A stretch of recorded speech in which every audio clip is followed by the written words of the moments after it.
सांगतात साधू पुरुषाचे उपकार सांगायची लोकांनी विनंती केली. महाराज म्हणतात काय सांगू आता, संतांचा उपकार सांगणं शक्य नाही म्हणून महाराजाचं काय सांगू असं म्हणणं आहे बरं का. नाहीतर मराठी भाषेमध्ये हे काय सांगू शब्द आहेत ना फार मोठे गमतीचे आहेत बरं का. अनेक कारणाने काय सांगू शब्दाची योजना करतायत. एखाद्या वेळेला उगलेलं असतं झाडासारखा वाढला असं झालं फक्त त्याचं. आता त्या माणसाचा सत्कार घरातल्या लोकांनी ठेवल्याच्या नंतर कोणीतरी समारंभ म्हणल्यानंतर बोललं पाहिजे. आता याच्याबद्दल कोण बोला म्हणून मग पैसे देऊन कोणाला तरी बोलायला घेऊन येतात. बाबा चला याच्याबद्दल काहीतरी बोला.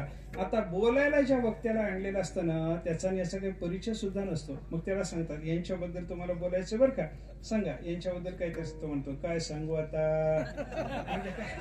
याचं मला काही माहितीच नाही तर काय सांगू, काही उपकारच नाही याचा, त्याच्याबद्दल काय सांगू असा शब्द येतो की नाही सहज मनुष्याच्या तोंडामध्ये.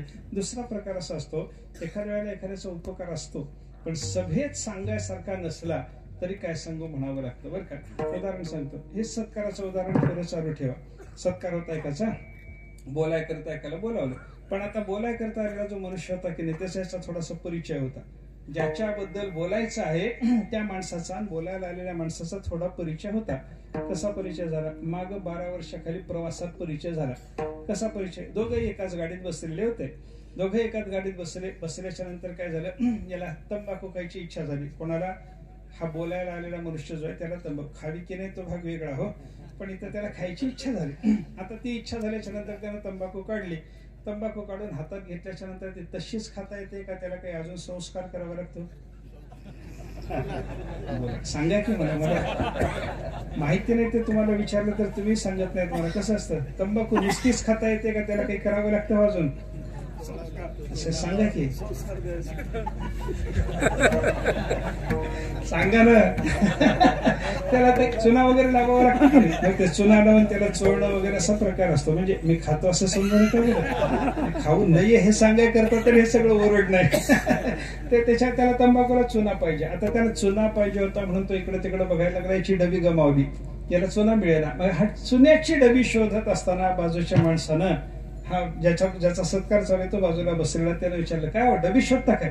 ठीक आहे म्हणलं माझं चुना. त्याला चुना दिला. आता तंबाखू खायची इच्छा झालेल्या माणसाला, उदाहरण संपलं. मला सांगा, तंबाखू खायची इच्छा झालेल्या माणसाला, ज्याला तंबाखूची तलफ आहे, त्या माणसाने हातात तंबाखू घेतल्याच्या नंतर चुना मिळत नसताना बाजूच्या माणसाला चुना दिला, उपकार झाला की नाही सांगा मला? झाला. पण सभेत सांगतो काय, सत्काराला उभं राहिल्यानंतर त्या दिवशी मी प्रवासात असताना मला तंबाखूची तलफ झाली, चुना नव्हता, यांनी चुना दिला. सांगता येतं का? सांगता येत नाही. बोलायला उभं राहील काय सांगू आता, म्हणावं लागलं की नाही त्याला सुद्धा. याचा अर्थ काय, उपकार नसला तरी काय सांगू म्हणणं आहे आणि उपकार असून सभेत सांगायसारखा नसला तरी काय सांगू म्हणणं आहे. पण संतांच्या बद्दल जर विचार केला, संतांचा उपकार आहे आणि संतांचा उपकार जगात सांगण्यासारखा आहे तरी काय सांगू का म्हणलं तर वाणीनं सांगायसारखा नाही म्हणून म्हणलं.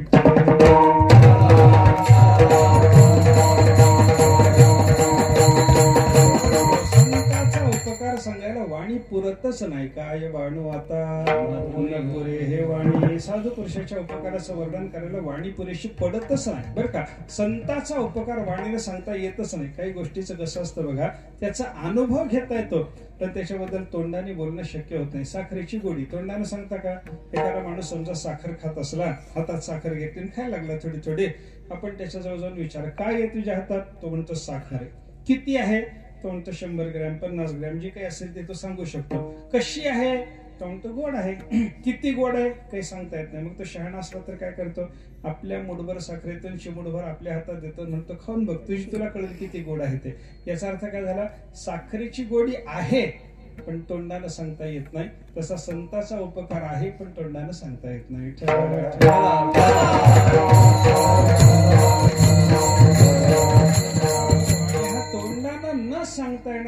संताचा उपकार कोणता? मज निरंतर जागविते. संताने मला जाग केला, हा उपकार झाला असं महाराज म्हणतात. हे जाग करणं काय आहे याचा एकदा विचार करायचा. प्रेमाने सगळे मिळून भजन करा. थोडक्यात सांगतो.